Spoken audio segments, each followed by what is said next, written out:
यत् श्रुत्वा सर्वलोकानां सर्वपापक्षयो भवेत् तदहं ते प्रवक्ष्यामि शिवतत्त्वमनामयम्। प्रिय दर्शकों नमस्कार, एक बार फिर से उपस्थित हूँ आप सबके सामने गुरुवार के कार्यक्रम में।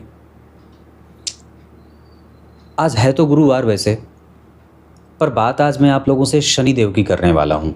और आज का कार्यक्रम मैं पूरे विश्वास से आपसे ये बात कह सकता हूँ कि अगर आप आज का ये कार्यक्रम देख लेंगे तो शनिदेव के बारे में जो भी आपके छोटे मोटे या बहुत बड़े मारक अकारक या जो भी आपके दिमाग में प्रश्न बनते होंगे वो समाप्त हो जाएंगे। इत्मीनान से बैठ जाइए, शुरू करते हैं आज का कार्यक्रम। कार्यक्रम के आरंभ में जो मैंने श्लोक पढ़ा है वो शिवपुराण का है, जिसका अर्थ कार्यक्रम के अंतिम में बताऊंगा। फिलहाल जय श्री कृष्ण आवश्यक रूप से लिखें, कार्यक्रम को पसंद करें और क्या कहा जाता है, सब्सक्राइब करें। सब्सक्राइब करें या पता नहीं, जो भी करना है भगवान जाने, ना करें, पर कार्यक्रम देखें।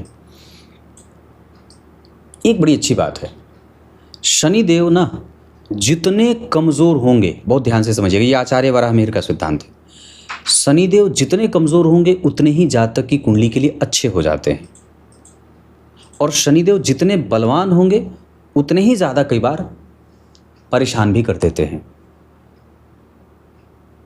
शास्त्रकार एक बात लिखते हैं, दुर्बलई दुर्बला गेया विपरीतः शनि स्मृतः। वो दुर्बल जितने रहेंगे उतने ही ज़्यादा जातक के लिए अनुकूल रहेंगे, और जितने ही वो मजबूत रहेंगे उतने ही जातक के लिए दुर्बल हो जाएंगे। उनकी दुर्बलता जातक की दुर्बलता हो जाती है। दुर्बलई दुर्बलागे या विपरीतः शनि स्मृतः। ठीक है, तो इसका अर्थ क्या है हम इस कार्यक्रम में समझेंगे। इससे पहले कि कार्यक्रम शुरू करें, लाइव सेशन शनिवार को रात्रि 8:15, डेट ऑफ बर्थ, टाइम और जन्म स्थान वहाँ लिखिए और हमारे लाइव कार्यक्रम से जुड़िए। मजबूती से मैं वहाँ कुंडली अध्ययन करता हूँ। अगर आपने मेरा कुंडली अध्ययन नहीं देखा है तो बिल्कुल ही लाइव में आकर के देख सकते हैं। आइए, ये बोर्ड मैंने खाली रखा है, पर आप इसको ऐसे समझिएगा कि यहाँ जन्म कुंडली में शनि किसी भी भाव में बैठे हैं। सिद्धांत शनि के मारक को लेकर के ज़्यादा होगी आज कार्यक्रम में, उस पर बात ज़्यादा करेंगे। ये तो बात आप लोगों को मैंने बहुत बार बताई है कि अगर कोई भी ग्रह मारक होता हो, कोई भी ग्रह अगर आपकी कुंडली का मारक होता हो और अगर वो शनिदेव से संबंध बनाता हो, जैसे मान लीजिए मेष लग्न की कुंडली बनती है, यहाँ 1 नंबर लिखा है, यहाँ 2, यहाँ 3, यहाँ 4, 5, 6, 7, 8, 9, 10, 11, 12। तो अगर मेष लग्न की कुंडली बनती है तो दूसरे भाव के स्वामी शुक्रदेव बनेंगे और सप्तम भाव के स्वामी शुक्रदेव बनेंगे। तो शुक्रदेव मेष लग्न की कुंडली के लिए मारक हो गए। लेकिन कब मारक होंगे? जब वो शनि राहु केतु से संपर्क करेंगे, या तो बैठेंगे उनके साथ या उनसे वो दृष्ट होंगे, या तो वो शुक्रदेव देखे जाएंगे। अगर वो शुक्रदेव शनि और राहु केतु से दृष्ट नहीं होंगे तो वो मारक नहीं होंगे, वो सामान्यतया द्वितीय स्तर के मारक होंगे। लेकिन द्वितीय स्तर के मारक कब होंगे? जब वो या तो दूसरे में बैठे हों या 7वें में बैठे हों और उन पे शनि राहु की दृष्टि हो, या तो फिर वो द्वितीय और सप्तम के स्वामी हैं और अष्टम में बैठे हैं और शनि से दृष्ट हों, मतलब शनि उनको देख रहे हों, तब वो प्रधान मारक बनेंगे। लेकिन ये तो सिद्धांत एक होगी। दूसरा सिद्धांत क्या कहता है शनि के मारकत्व को लेकर के, कि कोई भी आपकी कुंडली का मारक ग्रह, राहु बनते हों, गुरु बनते हों, बुध बनते हों, शुक्र बनते हों, मंगल बनते हों, आपकी कुंडली का कोई भी ग्रह मारक क्यों न बनता हो, अगर वो शनि से संबंधित है तो वो मारक अपना प्रभाव मारक ना दे करके शनिदेव उसके मारक प्रभाव को छीन कर स्वतः खुद अपने आप को प्रबल मारक बना देते हैं। प्रबल मारक बनाएंगे तो क्या होगा, इसको उदाहरण से समझते हैं। जैसे मान लीजिए किसी जातक को राहु की दशा चल रही है, बहुत ध्यान से समझिएगा। जैसे किसी जातक को राहु की दशा चल रही है और उसकी कुंडली में शुक्रदेव या बुधदेव या चंद्रमा या गुरु या सूर्य कोई भी मारक बनता हो। चंद्रमा और सूर्य वैसे मारक बनते नहीं हैं, चंद्रमा को सबसे कम मारक दोष लगता है, सूर्य मारक में सहायक होते हैं, पूर्णतया मारक नहीं होते। तो अगर मान लीजिए किसी को राहु की दशा चली, किसी को गुरु की दशा चली, कोई भी ग्रह में, और अगर वो अंतर दशा प्रत्यंतर सूक्ष्मांतर प्राणांतर में शनि उसकी कुंडली में एक्टिव हुए, बहुत ध्यान से समझिएगा। मान लीजिए किसी कुंडली में राहु की दशा चली या किसी भी ग्रह की दशा चली, 1 से लेकर के 9 तक में कोई भी ग्रह की दशा चलती है, अगर सूक्ष्मांतर प्राणांतर में शनि एक्टिव होते हैं और अगर वो शनि उस व्यक्ति की कुंडली के लिए अष्टम, सप्तम, द्वितीय या तृतीय भाव के स्वामी बनते हों, तो वो उस दिन हो सकता है कि व्यक्ति की मृत्यु करा दें। व्यक्ति को मारने में ना शनिदेव विलंब नहीं करते, गुरुदेव मारते नहीं है, कष्ट देते हैं। वो अपना काम मारने का नहीं करते, थोड़ा मारते हैं। शुक्र भी मारने का काम उतना नहीं करते, चंद्रमा भी मारने का काम नहीं करते, सूर्य भी मारने का काम नहीं करते, मंगल जो है वो थोड़ा बहुत मारने का काम कर देते, पर मारने का विशेष काम शनि ही होते हैं, क्योंकि यही काल है। मृत्यु क्या है? आयु क्या? क्षय ही मृत्यु है। और जरा ध्यान से देखिए तो जन्म कुंडली के अष्टम भाव पे अगर शनि का संबंध बनेगा तो वो मारने का काम कर देंगे, क्योंकि यहीं से मृत्यु का भी विचार किया जाता है और यहीं से आयु का भी विचार किया जाता है। तो मैं ये बोल रहा था कि शनि अगर अष्टम और सप्तम, द्वितीय और तीसरे भाव में या तो बैठे हों तो ये मारक, स्वतः मारक हो जाए। मतलब ये ना उस ग्रह को मारक हटा देंगे और स्वतः अपने आप को मारक बना लेते हैं। इसको आप ऐसे उदाहरण से समझ सकते हैं कि एक ही बेंच पर या एक ही स्टेज पर मंत्री हैं, विधायक हैं और बहुत सारे लोग हैं, लेकिन उस पे गणमान्य प्रधानमंत्री हैं या राष्ट्रपति हैं, तो आप माला जाकर के किसको सबसे पहले पहनाएंगे? राष्ट्रपति को या प्रधानमंत्री को पहनाएंगे। मतलब क्या है कि माला किसने स्वीकार की? माला राष्ट्रपति ने स्वीकार की।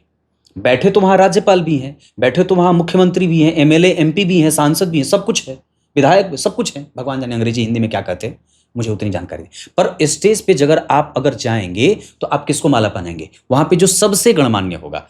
तो वहां गणमान्य कौन हुआ? प्रधानमंत्री या तो राष्ट्रपति।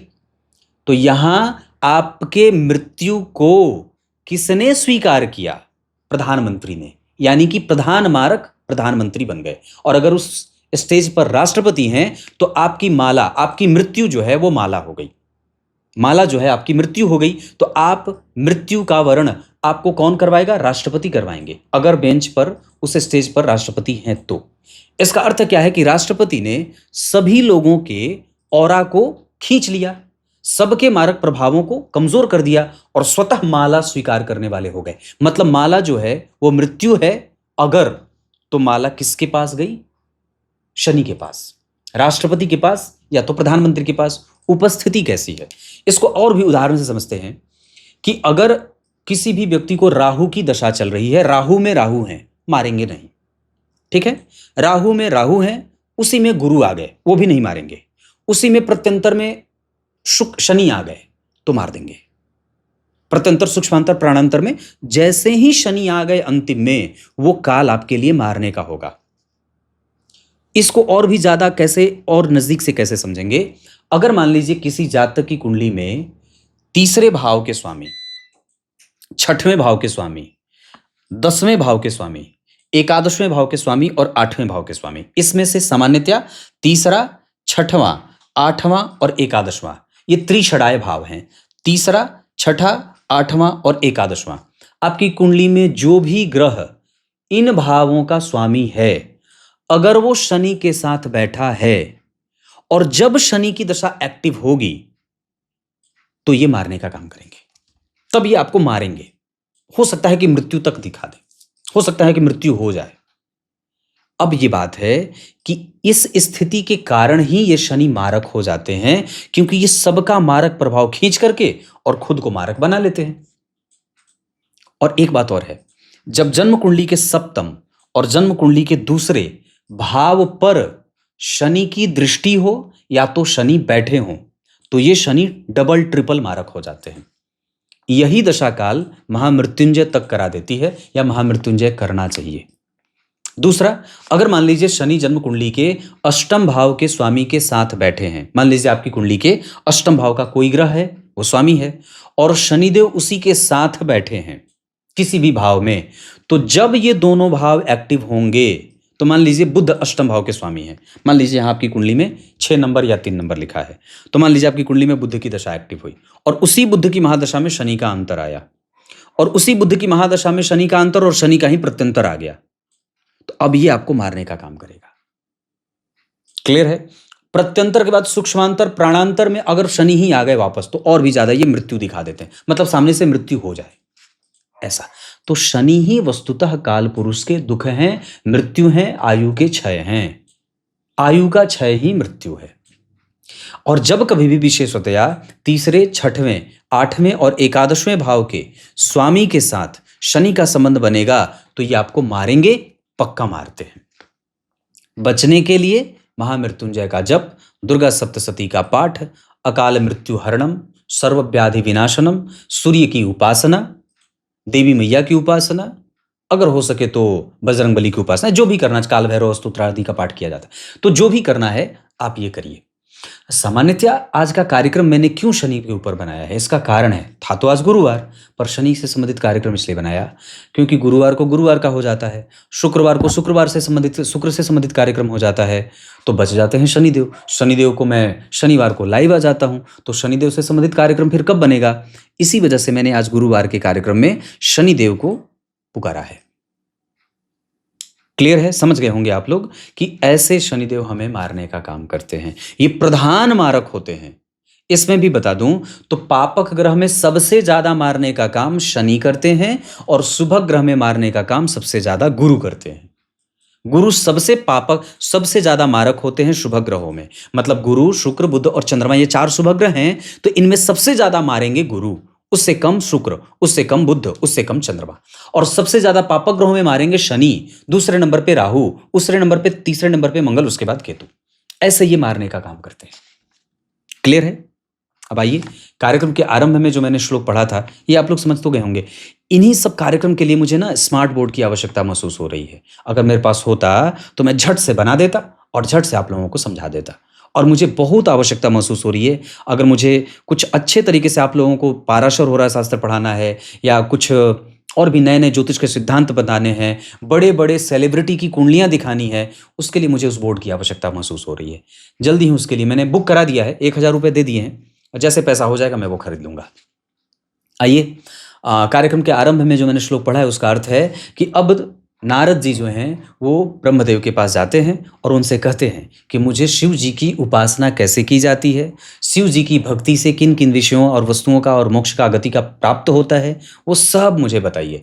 अब यहाँ से 6वां अध्याय शुरू होगा और भगवान शिव की पूजा की विधि और सारी चीज़ें आपको पता चलेंगी धीरे धीरे। यहाँ पे सारी चीज़ें आपको मिल जाएंगी। पूजा पाठ कैसे किया जाता है, शिव पुराण के श्लोक का अर्थ क्या है, शिव पुराण के सुनने का महात्म्य क्या है, क्यों सुना जाता है, उससे किन किन विषयों की प्राप्ति होती है। क्लियर? तब तक के लिए बहुत बहुत नमस्कार।